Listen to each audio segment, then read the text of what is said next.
మనిషి బుర్రలో ఏముంటుందో అందరికీ తెలుసు. పనిగట్టుకుని చెప్పాల్సిన అవసరం లేదు. కానీ ఇక్కడ చెప్పుకోవాల్సిన వైరల్ న్యూస్ ఏంటంటే బుర్రలో మెదడుకు బదులు ప్లాస్టిక్ ముక్కలు ఉన్నాయట. తాజాగా మానవ శరీరంలో కూడా ప్లాస్టిక్ కణాలను గుర్తించడం జరిగింది. ఈ ఏడాది ప్రారంభంలో శవ పరీక్షల్లో సేకరించిన మానవ మెదడులో 8 ఏళ్ల క్రితం సేకరించిన నమూనాల కంటే ఎక్కువగా ప్లాస్టిక్ ఉన్నట్లుగా తేలింది. ఈ లెక్కన కాలక్రమేణా మానవ శరీరంలో ప్లాస్టిక్ అవశేషాలు పెరుగుతున్నట్లుగా వైద్యులు గుర్తించారు. పరిశోధకులు ఇందులో భాగంగా 91 మెదడు నమూనాలను పరిశీలించారు. ఇతర అవయవాలతో పోల్చితే మెదడులోనే ఎక్కువగా మైక్రోప్లాస్టిక్ ఉన్నట్లు న్యూ మెక్సికో యూనివర్సిటీకి చెందిన పరిశోధకులు మాథ్యూ క్యాంపెయిన్ తెలియజేశారు. 24 మెదడు శాంపిల్స్ లో అయితే మొత్తం బరువులో 0.5% వరకు ప్లాస్టిక్ ఉన్నట్లు గుర్తించారు.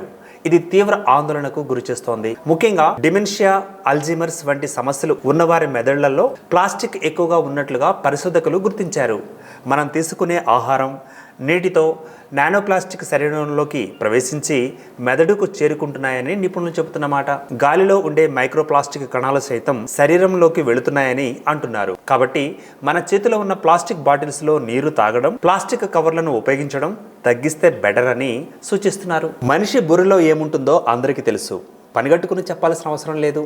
కానీ ఇక్కడ చెప్పుకోవాల్సిన వైరల్ న్యూస్ ఏంటంటే బుర్రలో మెదడుకు బదులు ప్లాస్టిక్ ముక్కలు ఉన్నాయట. తాజాగా మానవ శరీరంలో కూడా ప్లాస్టిక్ కణాలను గుర్తించడం జరిగింది. ఈ ఏడాది ప్రారంభంలో శవ పరీక్షల్లో సేకరించిన మానవ మెదడులో 8 ఏళ్ల క్రితం సేకరించిన నమూనాల కంటే ఎక్కువగా ప్లాస్టిక్ ఉన్నట్లుగా తేలింది. ఈ లెక్కన కాలక్రమేణా మానవ శరీరంలో ప్లాస్టిక్ అవశేషాలు పెరుగుతున్నట్లుగా వైద్యులు గుర్తించారు. పరిశోధకులు ఇందులో భాగంగా 91 మెదడు నమూనాలను పరిశీలించారు. ఇతర అవయవాలతో పోల్చితే మెదడులోనే ఎక్కువగా మైక్రోప్లాస్టిక్ ఉన్నట్లు న్యూ మెక్సికో యూనివర్సిటీకి చెందిన పరిశోధకులు మాథ్యూ క్యాంపెయిన్ తెలియజేశారు. 24 మెదడు శాంపిల్స్ లో అయితే మొత్తం బరువులో 0.5% వరకు ప్లాస్టిక్ ఉన్నట్లు గుర్తించారు.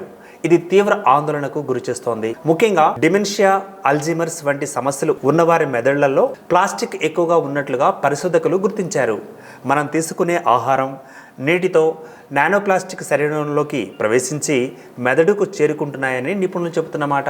గాలిలో ఉండే మైక్రోప్లాస్టిక్ కణాలు సైతం శరీరంలోకి వెళుతున్నాయని అంటున్నారు. కాబట్టి మన చేతిలో ఉన్న ప్లాస్టిక్ బాటిల్స్ లో నీరు తాగడం, ప్లాస్టిక్ కవర్లను ఉపయోగించడం తగ్గిస్తే బెటర్ అని సూచిస్తున్నారు.